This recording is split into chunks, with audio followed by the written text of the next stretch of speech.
Hello and welcome, ladies and gentlemen. Today we have a really special guest. Hi everyone, I'm Cal Pacino Ellenor from Sunderland, UK. Thank you, Carl. Well, today we have a very potential Bellator name. So, Carl, when did you start training MMA? In in MMA, first started training in MMA, so 10, it's 2020 now. It'll have been 2010 when I first started MMA. I first started boxing when I was 12 years old, so that'll have been 6 years prior to that. So that'll have been 2004. But I first started mixed martial arts in 2010. All right. Can you explain, please, your nickname? Pacino. Yes. Well, it comes from Al Pacino, Scarface. I don't know if you've seen the movie. Yes. Tony Montana. It comes from that. I've got a big scar down my face. One of my friends used to call it Scarface, and that's it. Just came from there. I'll just say as well. Sorry about the dodgy tash that I'm sporting at the moment. I've normally got a beard, but I had to shave a mustache in. Yeah, no problem. Jose Aldo had the same nickname, so I kind of understand you. He was monicked Scarface. What is your fighting style? You're very good on the ground, the way I saw. Thank you, appreciate that. My fighting style is, I would say, I was a striker. I like to strike, but most of my wins have came by submission. I feel like I'm good in all areas. I feel like I'm hard to take down. I feel like I scramble well, and I've got some good submissions, dangerous from different areas. But my personal preference in fighting is striking. I like to strike. All right. Which is your favorite strike and favorite submission? My favourite strike, I'd have to say land McLean right hand always feels good. I like that. Favourite submission, rear naked choke. I like rear naked chokes, yeah. Can you speak about your professional debut? How did you finish the fight? I dropped the guy with a knee and then I guillotined him. Oh, awesome. And your fight versus Aidan Steven, was it that your third fight, right?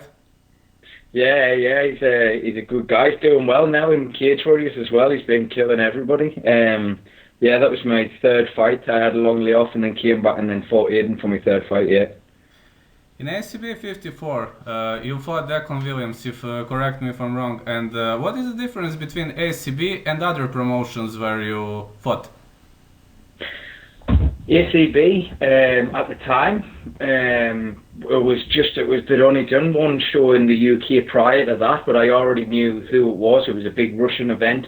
I'd seen some really big fighters from there, Rysov and people like that, and Georgi Tarakanen and people like that. So I was already aware of the organisation, and my coach ended up fighting for them. And then I got a fight. It was a huge fight for me at the time, early in my pro career, and getting a guy like Declan who had been around for a while. So it was a good opportunity. And then basically just got the fight on there. And it was just a one fight deal that ended up leading on to us fighting in the AFC in South Africa. It was a good organisation, really good. They did well by me, so it was good to be a part of it and see how I've done it and said I fought on one of their shows. How did you finish John Spencer in a match? John Spencer, he's actually a guy that ended up taking the fight on short notice. He was it was a late replacement. I was supposed to fight some Irish guy, and he pulled out on the day. So he was just somebody who ended up having to step in and unfortunately take a showing. So I just TKO'd him. I hit him with a load of elbows, and the referee stopped it quite early on. Alright, after Garrett Buriski loss, you fought two opponents and you finished both of them via chokes. Correct me if I'm wrong. Was it chokes or submissions?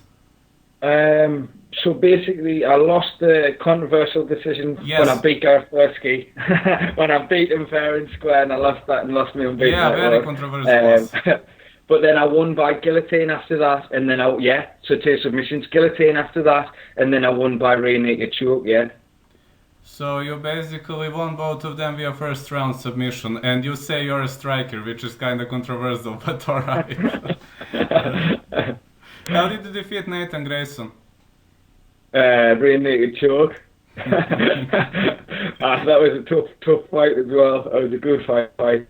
don't know if I'm saying it, but it's on the Bellator app. It was a good fight. Yeah, I agree. And about James Gallagher, this fight will never happen. It's delayed, postponed every time. So can you please tell a bit about the history of postponing and delaying? So the first time we were originally meant to fight, Safe MMA had some issue with my brain scans 2 weeks out, and there was a whole nightmare situation there. The fight never ended up taking place.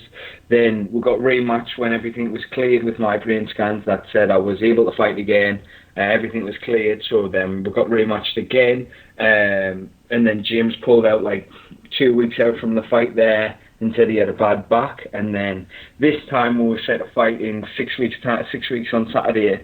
And then obviously COVID-19, the coronaviruses came, and so they've had to delay the show and postpone. So I'm hoping that everything gets cleared up with the coronavirus soon, and they can give us another date. Or if it needs to be at the end of the year, let us fight in Dublin, where it was originally meant to happen.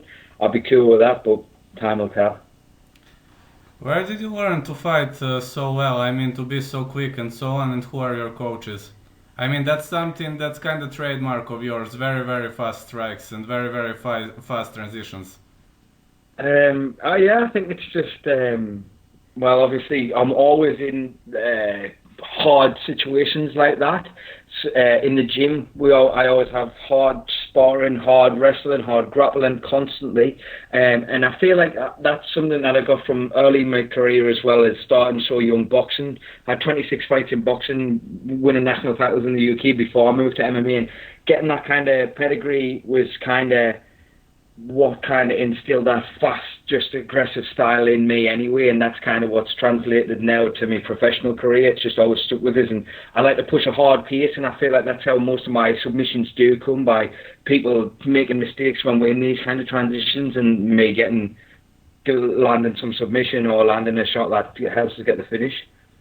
Would you like to add something, maybe great sponsors? And as well as you see, we reached 10-minute mark, so no problems as well as you see. Go for it. Awesome.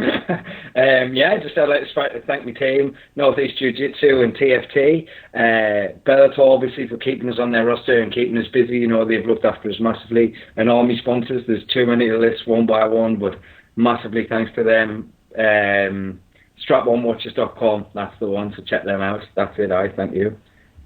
Thank you so much for taking part in this interview. I hope we discuss another time. And I will try to post it maybe 3-4 hours, but you can see it. You can see it in the evening. I will send you the link. Awesome. Thank you so much, Thank you. Cole. Appreciate it. Thank you. Have a great day. Anytime, man. Thank you. Thanks. Thank you. Bye.